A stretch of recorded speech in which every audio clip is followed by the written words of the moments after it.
Sandy Park residents in shock after shopkeeper gunned down. Residents of Sandy Park in Kingston are now in shock after a man was gunned down inside his home in the community on Tuesday evening. The deceased has been identified only as 29-year-old Damian, a cashbot operator in the community.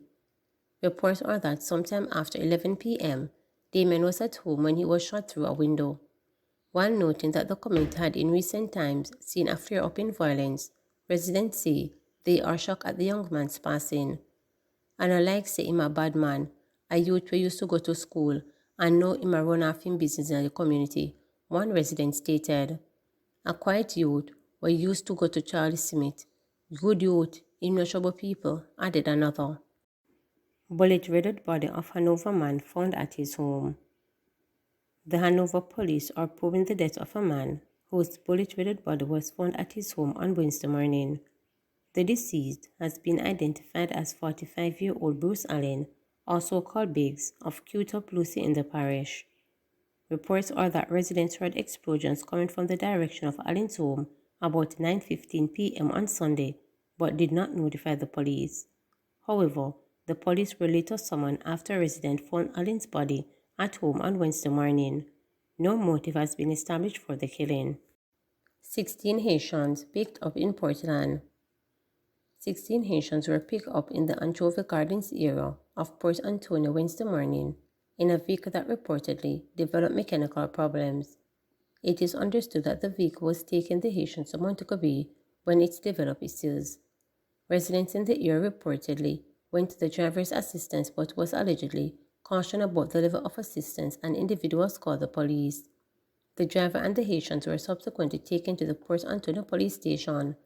A car that was supposedly piloting the vehicle is being sought.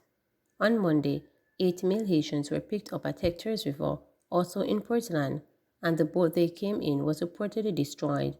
It was suspected that more of the Haitians came on the vessel. Some 24 Haitians have been picked up in the parish since the start of this week. Central Bank reports significant improvement in the percentage of ABMs that are operational. The central bank says there has been a significant improvement in the percentage of automated banking machines ABMs operational across the country. In April, the Bank of Jamaica BOJ issued service level standards as guidelines for the operation of ABMs by deposit-taking institutions it regulates. This follows concern raised by citizens regarding their inability to get funds from machines for various reasons. Compliance with the standards is being assessed through BOJ's review and publication of monthly reports from the deposit-taking institutions.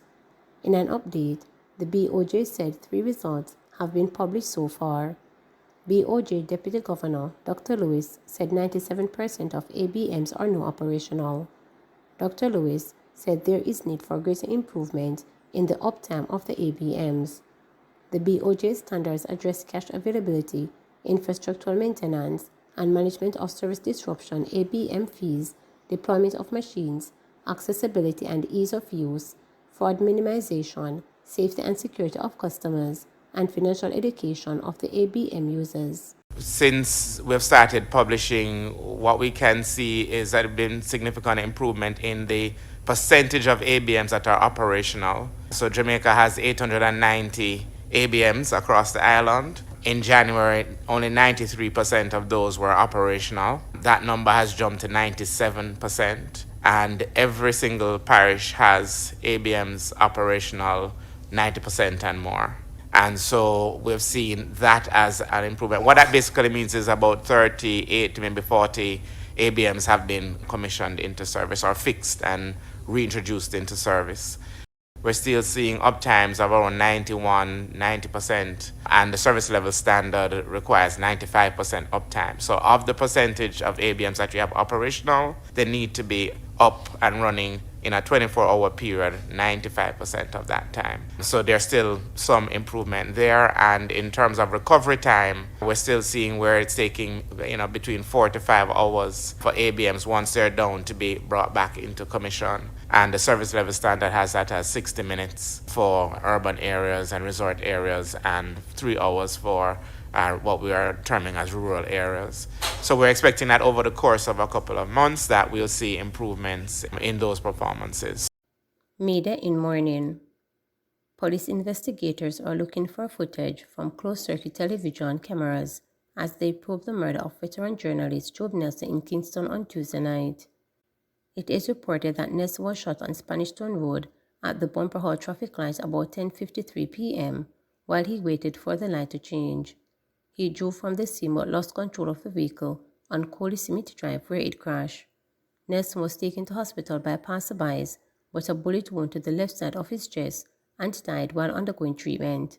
As the cops started an intensive probe, head of the Kingston Western Police Division Senior Superintendent Michael Phelps told reporters that the area where Nelson was shot has been calm for some time. We haven't really had any incidents there in recent times, and I won't speculate whether it was a crossfire. As investigators, we have to use the evidence that is before us, but the information is suggesting that it may have happened down there, so it is for us to determine the circumstances under which it happened. The information we have is suggesting that the car being driven by Nelson crashed into a utility pole on Coley Smith Drive, stated Phelps. We got that information from our police emergency network. The patrol officers responded, and upon arrival, they were told that the injured driver of the car was taken to the Kingston Public Hospital. They went and checked, and they spoke with the doctor on duty, who said Nelson was admitted with a gunshot wound to the left side of the chest, and he died while being treated, Phelps stated. As news of Nelson's killing was confirmed, there was an outpouring of grief from media fraternity, the political directorate, and the sporting community. Among those saddened by the killing was Prime Minister Andrew Holness, who took to social media to post a picture of Nelson interviewing him. Job was not just a remarkable professional, but also a cherished member of our community. It is heartbreaking to hear that he lost his life in such a senseless act of violence, stated Holness.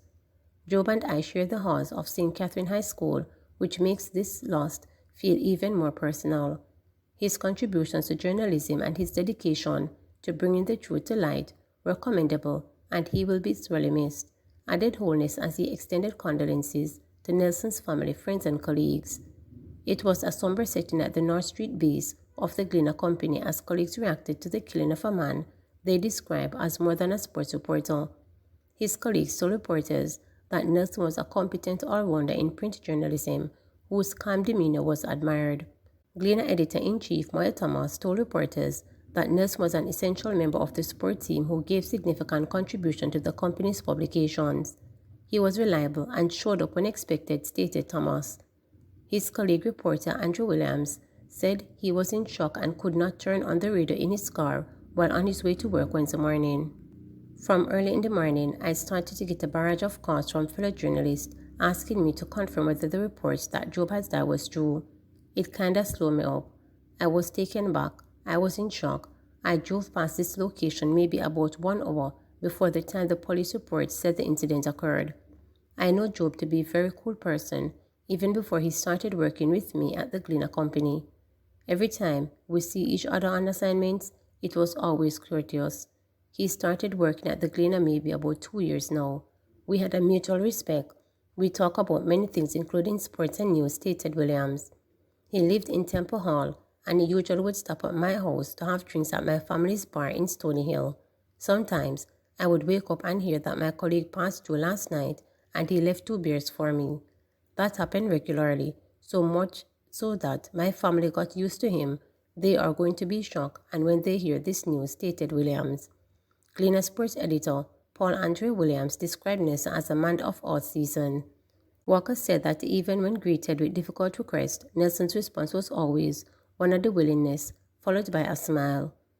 He could pregnate, do graphic design, was a good reporter, and was also a good editor, and this was in the number of years and not just sports. Every field you can imagine, news or entertainment, Job was competent in those fields. It is a significant loss for the Glenna. His loss is immediate, which means that as of today, there will be a hole, breaches that will be held struggle to fill. His personality is replaceable, said Walker, as he charged that people who murdered Job hurt an entire organization, an entire family, and a whole host of people. In the back of my mind, I am still saying that it was not Job who was shot. I am hopeful that he will call and say he fell asleep, his phone died, and that he will be coming in today, Walker added. In the meantime, President of the Press Association of Jamaica, Milton Walker, said the organization was shocked and outraged by Nelson's murder. Walker condemned what he described as a senseless act of violence. Please remember to subscribe, like, share, and click the notification bell for daily updates.